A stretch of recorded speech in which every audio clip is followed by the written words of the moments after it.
Champions ট্রফিতে বাংলাদেশ দলের আসলে পাওয়ার মতো আর কোনো কিছুই নাই। মানে আমাদের টার্গেট ছিল এবার চ্যাম্পিয়ন হওয়া, তো আমাদেরকে গ্রুপ পর্ব থেকেই বিদায় নিতে হচ্ছে। অর্থাৎ টিম ইন্ডিয়া এবং নিউজিল্যান্ডের কাছে টানা 2টা ম্যাচ হারার পরে বাংলাদেশ দলের গ্রুপ পর্ব থেকে বিদায়টা নিশ্চিত হয়ে গেছে। তো এরপরে বাংলাদেশ দল তৃতীয় শেষ ম্যাচটা খেলবে হচ্ছে রাওয়ালপিন্ডিতে পাকিস্তানের বিপক্ষে, স্বাগতিক পাকিস্তানের বিপক্ষে। তো এই ম্যাচটাতে যেহেতু ধরেন আমাদের এখানে প্রাপ্তি বলতে হবে কি, যদি এই ম্যাচটা আমরা জিততে পারি তাহলে পরে আমরা হয়তো বা পয়েন্ট পাবো, আর কিছু ওই টাকার পরিমাণ অ্যামাউন্ট আমাদের কিছু বাড়বে আর কি, এই চ্যাম্পিয়ন্স ট্রফিতে অংশগ্রহণ করার জন্য এবং গ্রুপ পর্বে একটা ম্যাচ জেতার জন্য আর কি। এর বাইরে কিন্তু অন্য কোনো কিছুই আর নাই, কারণ আমরা সেমিফাইনালেও যাইতে পারবো না, ফাইনাল তো দূরের হিসাব আর কি। তো এই পাকিস্তানের বিপক্ষে ম্যাচটাতে বাংলাদেশের জয়ের সম্ভাবনা নাই বলাটা ভুল হবে। বাংলাদেশ কিন্তু পাকিস্তানকে হারাতে পারে এবং হারানোর মতো অ্যাবিলিটি বাংলাদেশ দলের আছে। তো এই ক্ষেত্রে আমরা গত বছর পাকিস্তান সফর করেছিল বাংলাদেশ দল, এবং দেখেন এই রাওয়ালপিন্ডিতেই কিন্তু তাদেরকে 2টা টেস্ট ম্যাচে বাংলাদেশ দল হারাইছিল। সো ওইটা কিন্তু খুব ভালো একটা সুখ স্মৃতি হিসেবে কাজ করবে এই ম্যাচে।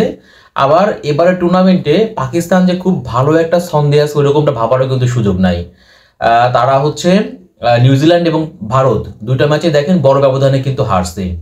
তো পাকিস্তানের হচ্ছে ব্যাটিং ডিপার্টমেন্ট বলতে ধরেন বাবর আজম, রিজওয়ান, যাদের দিকে সবাই তাকায় থাকে আর কি, ওরা কিন্তু ওই রকম টাচে আছে বা ছন্দে আছে ওইরকমটা কিন্তু না।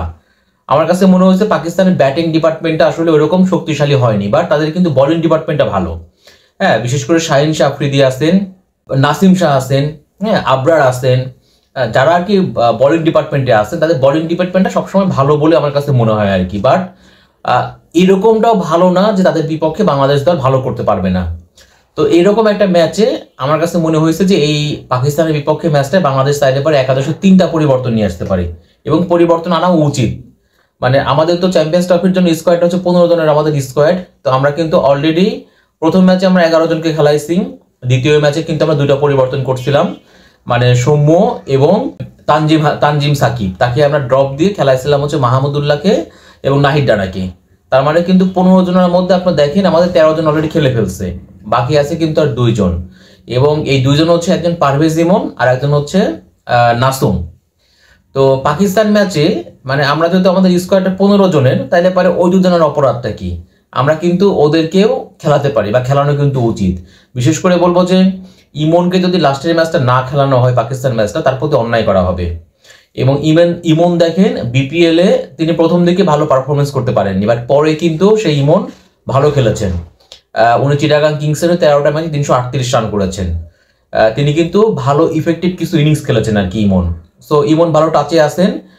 আর যেহেতু রাওয়ালপিন্ডিতে খেলা হবে, উইকেটটা ব্যাটিং ফ্রেন্ডলি হবে, সো আমাদের চাইলে পারে কিন্তু আমরা চাইলে পারে না, আমাদের কিন্তু ব্যাটিং ডিপার্টমেন্টের মানে ব্যাটিং শক্তি বাড়ানো উচিত। তো পারভেজ ইমনকে যদি স্কোয়াডে অন্তর্ভুক্ত করা হয়, বেস্ট 11-এ নেওয়া হয়, তাহলে পারে ব্যাটিং ডিপার্টমেন্টের শক্তিটা আমাদের বাড়বে। আর হচ্ছে নাসুম, তিনিও কিন্তু বিপিএল এ খারাপ করেননি, তিনি হচ্ছে খুলনার হয়ে খেলেছিলেন এবং তিনি উইকেট নিয়েছিলেন 13টা উইকেট, তিনি একজন বাহাতি স্পিনার। তো এই ক্ষেত্রে যদি আমরা পারভেজ ইমন এবং নাসুমের পাশাপাশি সৌম্য সরকারকে আমাদেরকে ফেরাইতে হবে একাদশে। তো তাহলে পারে যদি আমরা 3 জনকে বেস্ট 11-এ আমরা অন্তর্ভুক্ত করি, তাহলে কোন 3 জনকে বাদ দিব? এখানে খুবই সহজ একটা হিসাব, বাদ দিব হচ্ছে আমরা মুশফিকুর রহিম, মাহমুদুল্লাহ রিয়াদ এবং রিশাদকে।